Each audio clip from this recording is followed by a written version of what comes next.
Hi, I'm Rick Anthony, and welcome to the Someone You Should Know podcast, the podcast that focuses on musicians, authors, and interesting people. We like to say we're making a difference one artist at a time. So sit back, have a cold one, and get ready to meet someone you should know. Today on the Someone You Should Know podcast, we welcome the voice that's turning heads in the world of modern country music.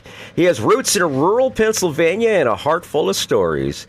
My guest blends classic country with fresh energy. He's taken the stage with Tillis and Dwight Yoakum and is topping the international charts with hits like Country to the Bone and You Gotta Jump In. This man's journey is really authentic and very inspiring, so I am very excited to introduce you to someone you definitely should know. My guest, Gary Pratt. How you doing, Gary?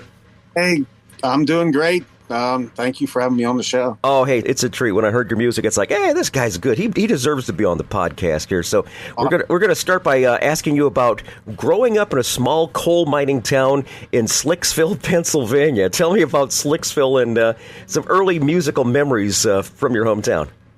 Oh yeah, Slicksville's a small town. You don't want to blink when you're going because you'll miss it. Where's Slicksville at in Pennsylvania? It's about 40 miles east of Pittsburgh, Pennsylvania. Uh-huh.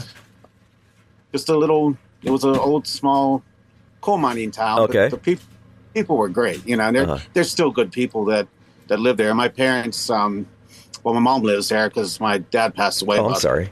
4 years ago after my brother. But my mom lives there. My brother lives there. And they have like festivals and they do a lot of community things there. It's just like a nice little town, you know, good people there. All right. But growing up was great there. I'm glad I grew up in a small town. You know, everybody knew each other. And, you know, back then you could, you know, walk down to the little penny candy store or, you know, buy a candy store and not worry about your kids being out. But nowadays, you know, it's all changed. Oh, yeah, absolutely. It's still a good little town. And I'm glad I grew up there. How did the music start in Slicksville, Pennsylvania? Well, was it a local music station, or what was it that actually got you?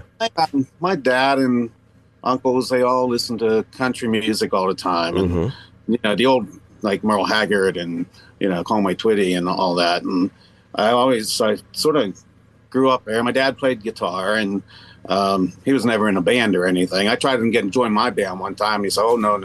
He said, but so that's sort of, I guess, where the music came in. I loved music since I was a kid. My parents said I used to just, you know, dance around when I was little. Couldn't even talk yet, and I know I used to go outside and just sing, you know. And probably when I was about 10 years old, maybe 12, my one cousin, he had a band, and they were playing at our family reunion, and I was just like memorized by the band. And I remember telling my parents on the way home, when I grow up, I want to be in a band, you know. There you go. When I was about 16, my parents and I, we got some players and put a band together. We practiced at the house all the time, and most of these players like over 21, and here I am 16, and I had a girlfriend at the time. I had her join the band because we both sang at the choir and everything, but we started getting some really big gigs and people loved us. We played a lot of places where if I would have just had, you know, people my own age in a band, we wouldn't have been playing some of the, you know, the bars, the festivals, and you know, my parents always had to go with me, of course, and but we did really well, and I've never been without a band since one time. When I moved to Nashville after college, I mean everyone down there is good, and it's hard to get in down there, and you know, walking the streets, and I probably played every bar in that town, and sort of came back a little discouraged. So I got to get home. I got to use my college degree. Couldn't get a job down there. Just side jobs that, you know, you got to work to live, but then you got to go out and play. So it's like, it was just pretty rough. And, you know, people are still doing it, but met a lot of people. Moved back home, and I decided I wasn't going to be doing music anymore. And that lasted about 6 months. Okay. That's a good thing for us and for you. I was just cranky. I wasn't happy. And, then I said, you know what? I'm just going to go out on my own and just start playing here and there. And I haven't stopped since. Things have just been going really well since the last album, with Michael Stover promoting, what I'm doing, MTS Records. Mm-hmm. And it sort of was a game changer, that whole album. There's a purpose behind it. And we weren't even going to record the album. I went in to record a Christmas album. And then I just started talking to the producer and my engineer, Doug Casper at Tonic Studios here in Pittsburgh. And they sort of talked me into doing a country album. I love country, and I had a lot of songs written already. And I was like, well, okay. So we ended up recording 21 songs. Wow. Unbelievable. Put out the Christmas album, and then right after that, we put out this album, which I dedicated to my brother, who had passed away. Yeah, we'll talk about that in a little bit here. I got to ask you, sharing the stage with legends like Pam Tillis and Dwight Yoakum and Roddy Millsap, what did you learn from those experiences? What did they teach you early on? I'll tell you what.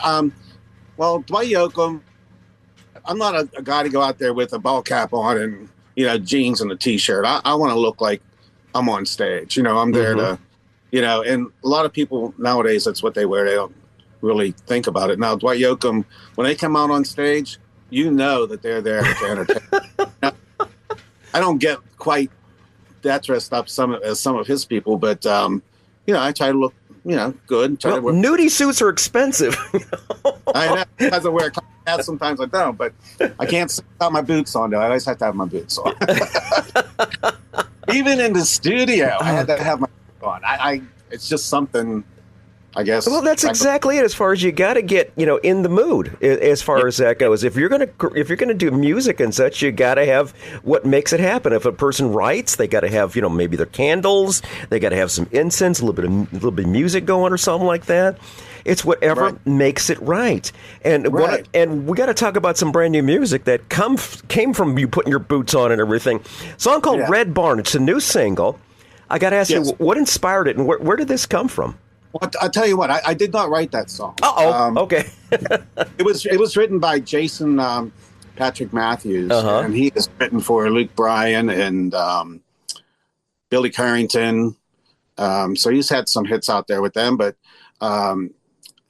this new project that we did has about 11 songs. I think I only wrote 2 because it was sort of a surprise to even start this new project. I wasn't going to, and then my producer and my engineer. My producer was living in Nashville.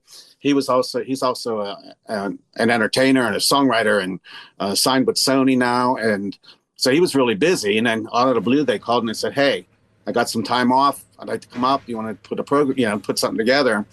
And I didn't want to turn it down because I thought I'd never be able to work with them again. Mm-hmm. So I said, sure. And I didn't have any songs that I really wanted to do other than the 2 that are on there. And so we started searching for songs, and I found Red Barn. And it actually, the song just sort of hit me about my childhood and my dad's childhood. I try to pick songs, too, that have something to do with my life or some aspect here and there that, it tells the story of where I'm coming from and where I've been. But my grandfather raised my dad. And, of course, when we were kids, my mom and dad would take us over there, and they had a little red barn. And when I saw the title, that barn just sort of popped in my head, and I'm thinking, I better listen to this song. And, being that my dad grew up there, and he dated my mom when he was living there, and I'm sure they had some experiences like, "Hey, Pap's going to be away. Come on over," But that's how that song. I chose that song, and it has a good tempo. I got some line dancers here in Pittsburgh. They made up a dance for it, and it's doing really. I love really, it. I love that's wonderful, wonderful. You know, it's strange. You were talking about growing up in Slicksville, Pennsylvania. You said it's a very small town, and you remember going to get penny candies and such. I grew up in Hobart, Indiana, which is a town of maybe 20,000 people back in the day. Okay. And we had a little candy shop. It was a convenience store that had the penny candies. It was called the Little Red Barn. So how apropos. Well, you know what? That song too. It just landed me a gig opening up for Big and Rich on July 19th. Oh, cool. Yeah, this guy, his sister heard, the guy that owns this Horseshoe Amphitheater near Pittsburgh. They heard, his sister heard their logo is Little Red Barn. Yeah. So she listened to the song and she sent it to her brother who has the amphitheater. And then he went on and listened to my other songs, and he called me and he said, "You interested in opening up for Big and Rich?" And of course, I said, "Sure." So we're doing that July 19th. Love it. Yeah, that's coming up in just a couple of days, as a matter of fact. Please do me a favor. Please tell John and Big Kenny I said hello. I haven't talked to them, and gosh, it's been ages. It's been a long time, but I loved their music back in the day, and I'm sure I'll learn something from those guys too. And I wanted to tell Pam Tillis was awesome. Yeah, her, Harry Morgan they were just super. They sort of showed me how to be. Not that I'm not humble, but they showed me how to treat people the right way. Mm-hmm. They came knocking on my dressing room door, and I opened up the door, and I didn't even know who they were because they didn't have any makeup on. And I'm like, "Hello, can I help you?" They looked at me like, they said, they started talking, and I was like, "Oh my gosh!" They said, "You want to go to dinner before the show?"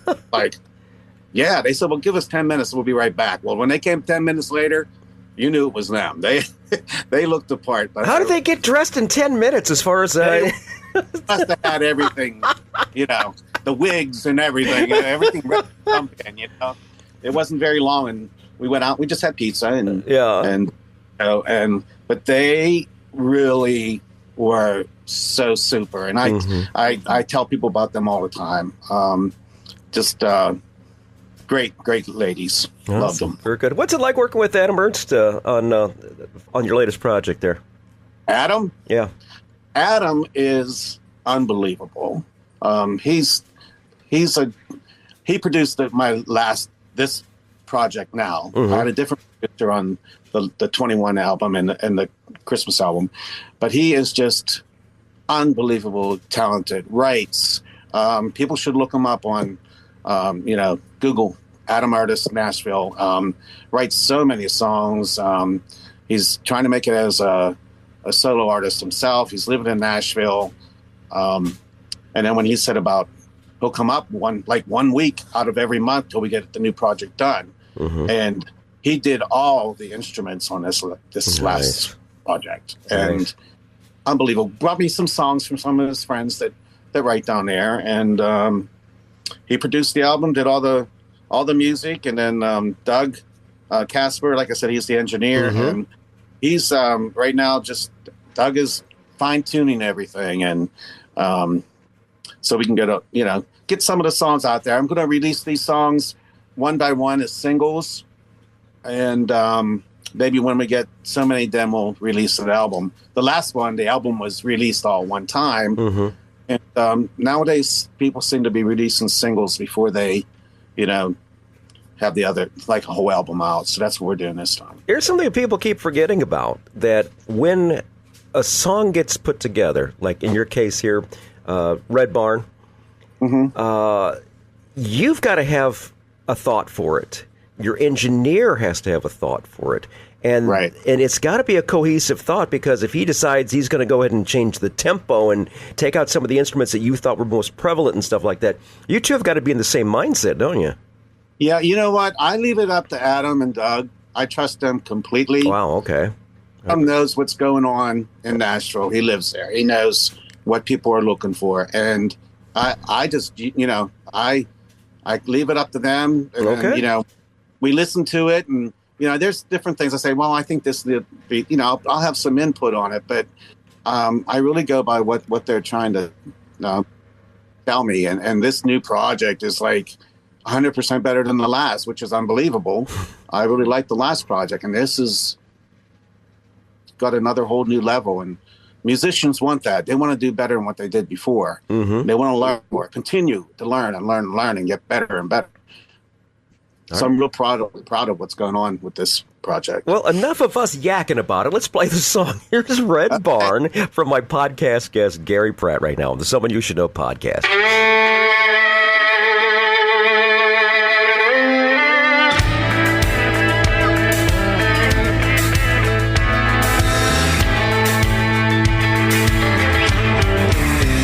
Heard your dad is out of town. He'll be gone at least a week. Ain't nobody down at your place except the chickens, cows, and sheep.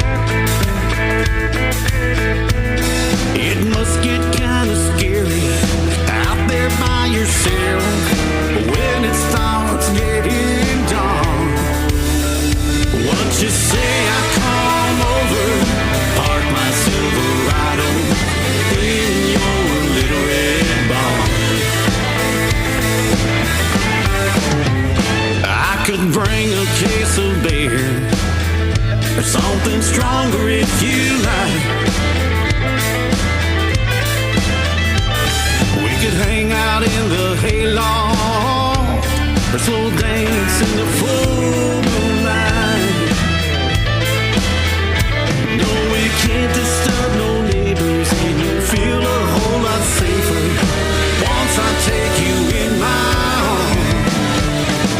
What you say, I come over, park my Silverado in your little red barn. Nobody will ever know I can be discreet. I can leave when the rooster crows, or I'd stay awake. No need to be alone out on that big old farm.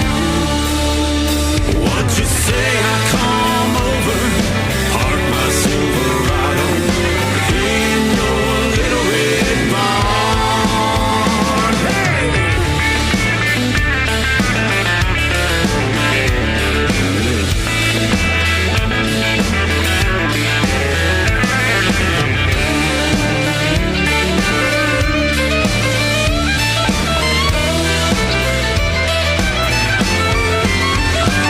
Oh, when the morning comes, I'll be glad to do some chores. A little sugar with my coffee, then I'll hit the great outdoors. Baby, I can crank your tractor, I can bale your hay. You just lay out in the yard. What you say, I come over, park my Silverado in your little red barn. No need to be alone out on that big old farm. What you say, I come over, park my Silverado in your little red barn. You'll be gone at least a week. Little red barn in your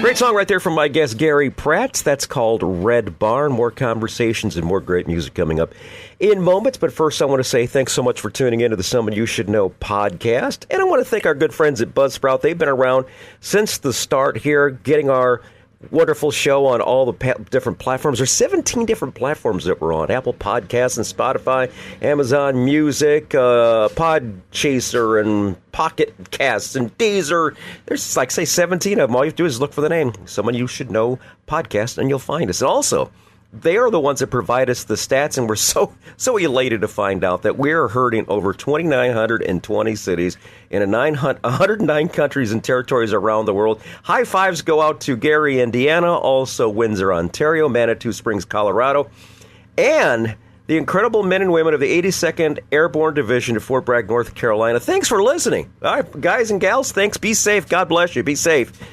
Thanks for taking us along for part of the journey. The Someone You Should Know podcast, or wherever quality streaming audio is available. Like I said, we are speaking with Gary Pratt. He's got some great new music out. Gary, I want to ask you, how did your faith become or begin to influence your songwriting and your musical journey? How did that all come along?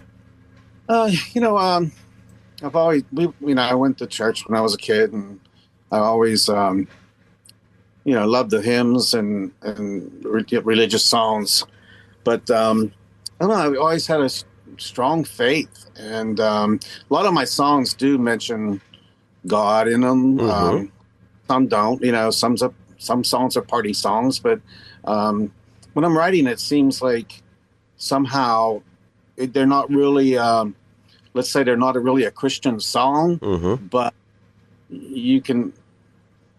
For some reason, God just always gives me inspiration, and I think that's why some of the songs are about taking negative situations and sort of turning them positive. And I try to do that not just with songs, but in everyday life. Look at, okay, well, you could be down because this might have happened, but then look at the bright side. Look of, different. That's how I try to think, do my life. That's how I live every day, is try to look at things that are a little brighter, even though things might not be going your way, and I think that's where my faith every day in my real job, my people that work for me and myself, we're always talking about, God and religious things. And it just sort of, it's embedded in me. And mm-hmm. I'm so thankful and I'm so blessed. Very good. I want to take a moment here and talk about your real job. For those of you who don't know, Gary's in the Pittsburgh area, and you are a florist. You run a floral shop, right, Gary? Yeah, we've been in business. I started with a pop cooler and a rusty old van, and I've been in business for 25 years. I purchased after 7 years in the business, I purchased the building downtown, which, God was right there. I was on my way to sign like a $200,000 building, and I was like, how am I going to do this? How am I going to do this? And on my way to sign those papers, I went past this building, which was never for sale before. And I stopped, I looked, I called. Here it was for foreclosure. I came in, looked at it, and Monday morning I gave them a bid. And Monday morning they called me and said, you have the building, and I have 15 parking spaces downtown. And my dad and my brother, both who have passed away, which I mentioned before, they actually remodeled the whole thing. Nice. That's what they do, and but now I don't have them to help me, but it's shown me how to get different things done on my own. But that's just God. Like I said, it just makes things. Well, let's put a plug in for it, Gary. What's the name of it? It's called Les Jardins, LE space JARDIN. Mm-hmm. Means the garden in French, and I'm not French, but but that's our logo. It's the Eiffel Tower. Very good. Well, I'll tell you what, because your employers are going to want to listen to this podcast. Give a shout out to them, okay? My employee, who's that? Yeah, give a shout out to your employees. As far as that, because they're going to be listening to the podcast and going to go, God, I wonder if he's going to mention that. Yeah, hey, one's my mom. She's here every day. Keeps her busy too. Another lady who where I started doing flowers years and years and years ago, now rents an apartment here in my building.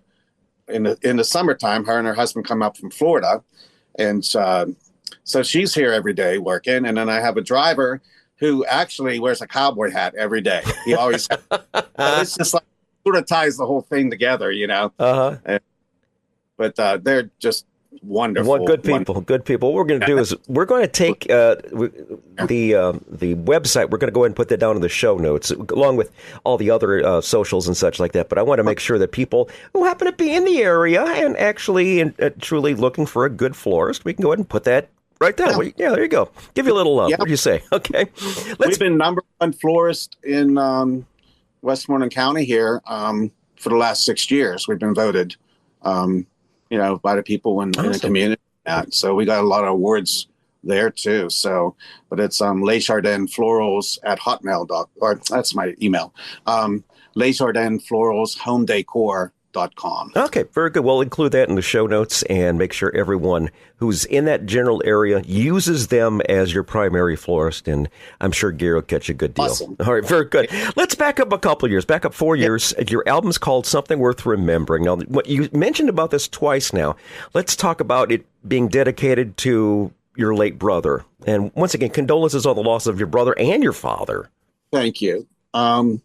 He had passed away in his sleep. He was actually at my mom and dad's house because he had bought a house here in town and they were remodeling it and he couldn't stay there because it wasn't done and all that. So, but he passed away in his sleep, which was traumatic for our whole family because we're very close. I have 2 brothers, Dennis, who passed away, and my other brother, Michael. Michael's the youngest. I'm the oldest. And my mom and dad, and then I have 1 nephew. That's it. So we don't have a really big immediate family, but we're very, very close. And when he passed, it was hard on my parents, and especially my dad, I think. It's still hard on my mom, but you don't have my dad to rely on anymore. You were to, because she's by herself, but my brother lives right beside her. So that's good. Okay. But when I was doing a Christmas album, Doug and my producer at the time said, why don't we do an album, a country album? And I was like, you know what? Let me do an album and dedicate it to my brother. And I started listening to some songs, and, some of the songs that I didn't write reminded me of him. We got all the songs done, and it wasn't sitting right with me. I said, this doesn't seem like this album should be dedicated to him. Something's missing on this album. And I said, I don't know what song to put first, what song to put last, what to name it. And then my producer brought me a song from Tony Arata wrote. He wrote The Dance for Garth Brooks. Mm-hmm. He said, listen to this song. When I heard this song, I'm getting goosebumps right now, actually. Heard this song. It's called Something Worth Remembering. I heard the song. I knew that was going to be the title of the album. Mm-hmm. I knew what song was going to be first. I knew what song was going to be last.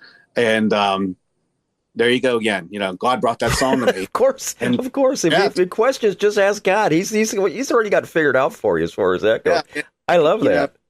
It just worked. And I was like, I listened to the album now and it's like, yeah, that's my brother. And so I'm, proud of that album. And, he deserves the.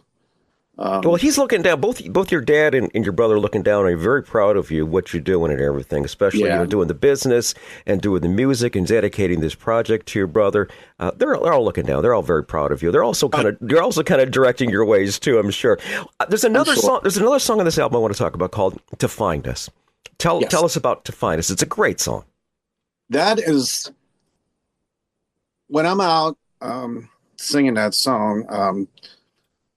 I have a girl who sings with me now. Her name's Kate Zoller. She's an awesome. She's not on that song. I didn't know her at that time, but it's I recorded it with Savannah at Omni Studios. Savannah Nider, which my producer knew Savannah, was promoting her or producing her too. So I wanted to do that song as a duet, and so we went down to Nashville and recorded the vocals in that down in Nashville. The rest of it most of it was done here, but she was a great girl. She sings absolutely unbelievable. And I think it's one of the best songs that I ever wrote. And right now it's up for Duo of the Year with the International Singer-Songwriters Association. I love that. That's great. That is awesome, Gary. Very, very good. Very good. Oh, I love it. We do it every time we're out now. So people. I just love it. Very good. Very good. Let's play a song right now. All right, here you go. This is called "To Find Us." Gary Pratt right now. This is from the album Some Worth Remembering right now on the Someone You Should Know podcast.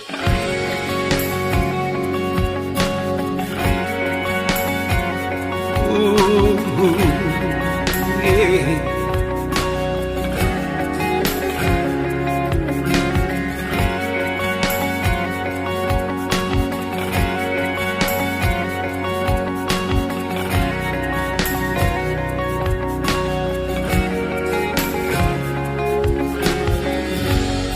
I know exactly how you feel when he told you go to hell. The last thing you thought he'd say was he never loved you anyway. Now we both had broken hearts. Mine was busted, ripped apart. I didn't think that I could live without her touch, her smile, her kiss. Yes, you had to lose him, and I had to lose her to find us. We found strength and we found hope. We found peace like we never known. We found true and we found trust. We found faith and we found love. And we knew this was meant to be. I found you and you found me. We understand God had it in his plan. And you had to lose him. I had to lose her to find us.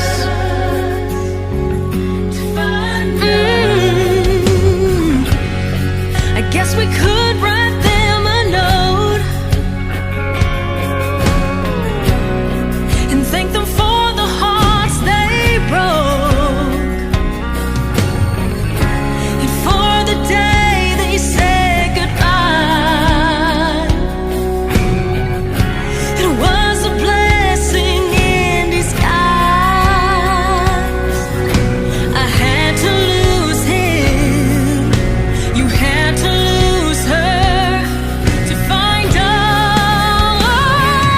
We found strength and we found hope. We found peace like we never known. We found true and we found trust. We found faith and we found love. And we knew this was meant to be. I found you and you found me. We understand God had it in his plan. Lord knows what we've been through He brought me here to you. to find us.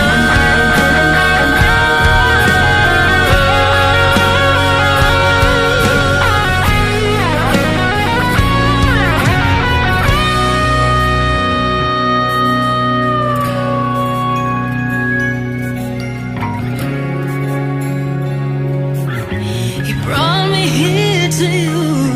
We found faith and we found love. We knew this was meant to be. I found you and you found me. We understand God had it in his plan. Lord knows what we've been through, He brought me here to you. and you had to lose him. I had to lose her to find us.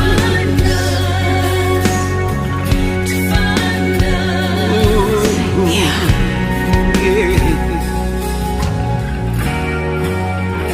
What a great song right there. That is Gary Pratt, To Find Us. And Gary's our guest here on the Someone You Should Know podcast. Gary, you've had some international success, too. We were talking about that song being up for an award. Country to the Bone, You Gotta Jump In. Big international hits. What was it like hitting it on the international stage? You know, it was really, really cool.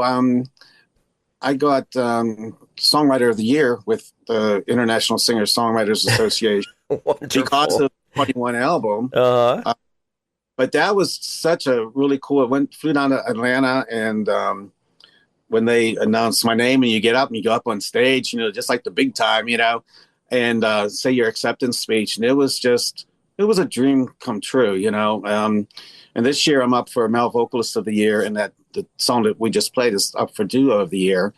And I'm also up for the Josie Music Awards again this year. I've been nominated before, never won an award yet, but now I'm up for Male Vocalist of the Year. So I'm excited. We've had a lot of guests on our show that were also Josie winners and nominees. So it's always great when you've got an organization like the Josies that actually honor individuals who really and truly need the love. And that's what this show is all about, too. We started mentioning your floral business. Let's do some more socials. This here is actually about the music business.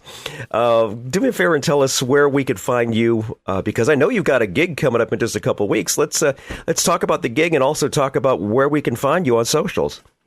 Yeah, best place is go on my website, because it gives you links to everything, Facebook and Instagram and what have you. It's GaryPrattMusic.com. Okay. So it's pretty easy to remember. But I'm on Instagram and Facebook, all the different, and my music you can find on Spotify and YouTube and all the music media sites, Diesel, whatever you use. Probably the same sites we're on. Yeah, sure. Yeah, right. Very good. Very good. You just get out there, take a listen to some of the stuff. All right, very good. Now, Gary has the honor of being one of the final Gary, I'm talking about engineer. I heard a pop here, and I did not like it. They finally finished across the way here, and it's kind of like, well, I'm so used to that droning noise that it's like, oh wow, I'm actually hearing something. Here, let's do this as a pickup, okay? All right. Yeah. 3, 2, 1. 3, 2, 1. Okay. What? Oh, okay. All right. Very good. All right. Very good. Well, we've got so much great. You got so much great music and such, and I am so very, very proud to have you on the podcast. This next feature is something that I hold near and dear to my heart, because it is what we're going to be doing next after we kind of do a little sabbatical from the actual Someone You Should Know program. We're going to do a book called Tales from the Road, and those are those infamous road stories, and I've got hundreds and hundreds of road stories, folks. So a lot of my dear friends, some that you've heard and some that you've never heard of, but I know Gary, he's been out here and doing a lot of traveling and a lot of touring and such. Gary, what would you say might be your Spinal Tap moment, your Tales from the Road? Well, there's a couple. There's always something happening on stage that I've fallen off the stage before and never missed a word though. I'll be singing, never missed a word. Some people, if they're not watching, they didn't even know what happened. But that was one thing. And my heel broke off my boot one time. But the one thing that really pops in my head, because a lot of times I take my own equipment and everything too. And I was probably about 2 hours away from home, and we're setting up, and I forgot all the PA chords. I have oh, no. You kind of need those. I forgot the whole case of chords, and I'm like, what am I going to do? I can't go back home, and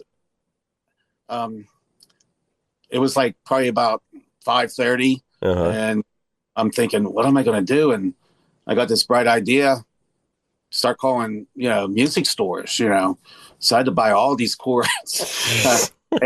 I bought every chord this music store had, and I called, and they said, well, we close in 5 minutes. I said, please don't close. I will be there. I'll give you my credit card or whatever, So it took me about maybe 25 minutes to get there and 25 minutes to get back, but I bought every... So I'm guessing you probably didn't even break even on that gig, huh?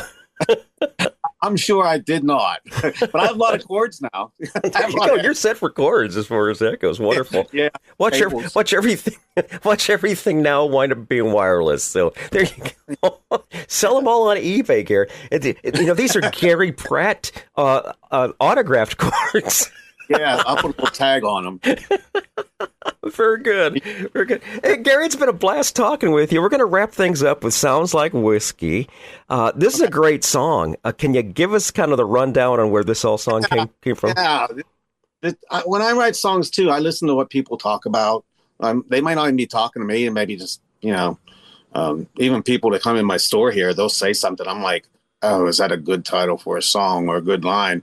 So I have a whole book. I just write them down, So some of my customers are giving me, inspiration and ideas, and I don't even know it. But I was at a picnic, and this older lady, probably 70-something years old or some whatever, and she's sitting down, and for some reason it got real quiet, and all I heard her say was, "That sounds like whiskey to me." And I'm like, oh my gosh. And I was up on stage, and I was like, So I wrote it down, and I wrote that song in a couple days, and just a fun song. And, it's about things might not be going your way. And if it's not, that sounds like whiskey to me. I'm just going to Absolutely love it. Great answer. I love where these things come from. The good Lord above, your brother and your father are all looking and guiding your paths here to helping you out. And Gary, it's been, like I say, it's been a real treat. Once again, I want to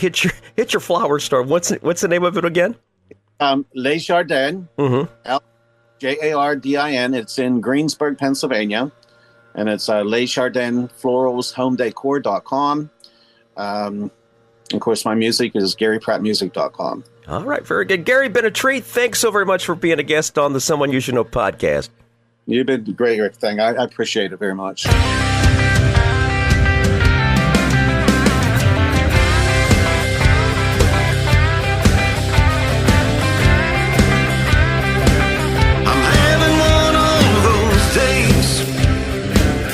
Nothing's going my way. The boss been shooting, spit me out. Don't even know what that's about. He says I've got an attitude. I just think he's being rude. At 5 o'clock when that bell rings, it sounds like whiskey to me.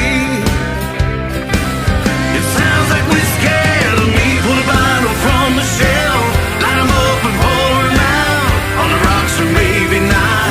Maybe I'll just have a shot. Give me one and give me two. I may as well have a few. I'll leave when I'm damn through. Sounds like whiskey to me.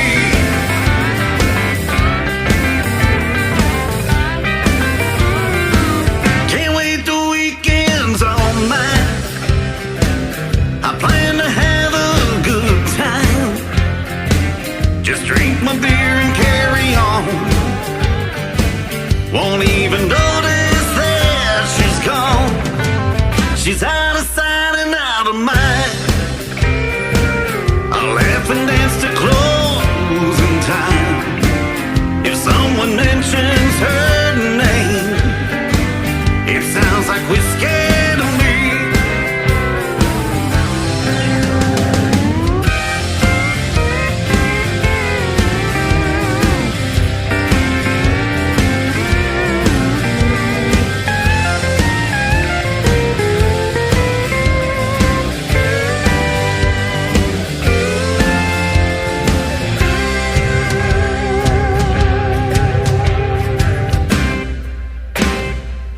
It sounds like whiskey.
Hi, this is Rick Anthony, thanking you again for listening to this episode of Someone You Should Know. Now, if you're an aspiring musician or an established musician that's looking for a little exposure, I invite you to drop us a line at someoneyoushouldknowpodcast@gmail.com. That's someoneyoushouldknowpodcast@gmail.com.